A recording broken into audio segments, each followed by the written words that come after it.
رمضان کا مہینہ آتے ہی پوری دنیا میں تراویح کی نمازوں کا اہتمام شروع ہو جاتا ہے۔ رمضان کے مہینے میں پڑھی جانے والی یہ نماز نہ صرف نیکیوں کا ذریعہ ہے، وہیں اس سے جسمانی طور پر اتنے فائدے ہیں جنہیں دیکھ کر آج ویگیانک بھی حیران ہیں۔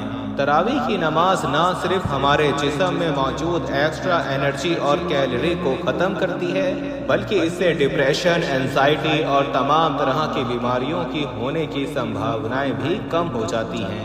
پورا دن بھوکا رہنے کے بعد جب ہم افطار کرتے ہیں تو ہمارے جسم میں ایک خاص قسم کی پرکریا ہوتی ہے جس سے گلوکوز، پلازما اور انسولین کا لیول بڑھنے لگتا ہے، اور تراویح کی نماز کا وقت آتے آتے یہ اپنے اچتم استر پر پہنچ جاتا ہے۔ پلازما اور انسولین کے لیول کے بڑھنے سے جسم میں شوگر کی ماترا تیزی سے بڑھتی ہے، اور یہی وہ وقت ہوتا ہے جب تراویح کی نماز اپنا چمتکار دکھانا شروع کرتی ہے۔ رمضان میں پڑھی جانے والی تراویح کی نماز آج پوری دنیا کی میڈیکل انڈسٹری کے لیے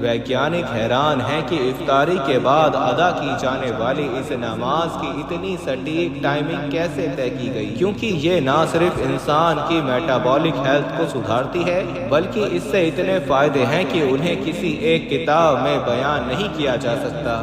امریکہ کے مشہور ڈاکٹر ہربرٹ بینسن کے مطابق تراویح کی نماز نہ صرف مینٹل ہیلتھ کو بہتر رکھتی ہے بلکہ یہ ڈپریشن اور تمام ذہنی بیماریوں سے انہوں نے کہا کہ قرآن کی آیتوں کے دہرانے سے نہ صرف حافظہ مضبوط ہوتا ہے بلکہ یہ دماغی سکون کے لیے اثردار ہے۔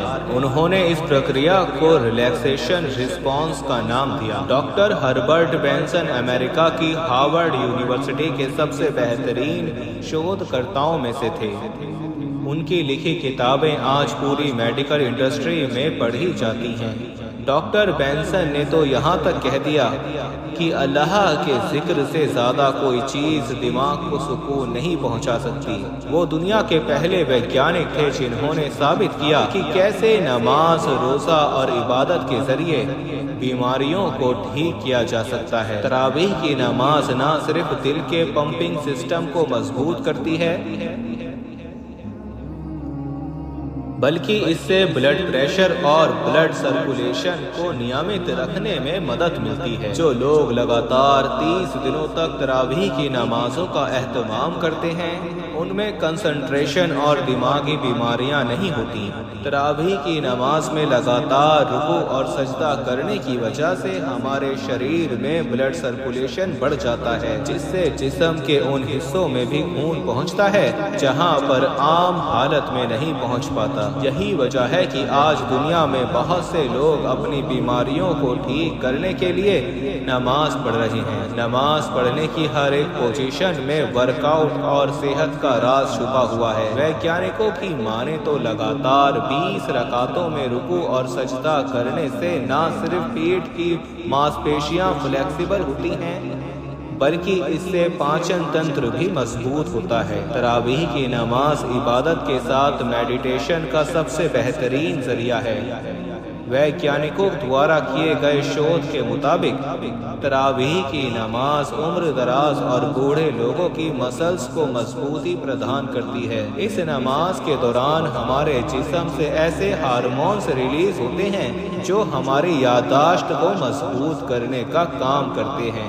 عام طور پر جیسے جیسے لوگوں کی عمر بڑھتی ہے لوگوں کی فزیکل ایکٹیویٹی میں کمی محسوس ہوتی رہتی ہے، جس کی وجہ سے ان کی ہڈیاں کافی کمزور اور پتلی ہو جاتی ہیں۔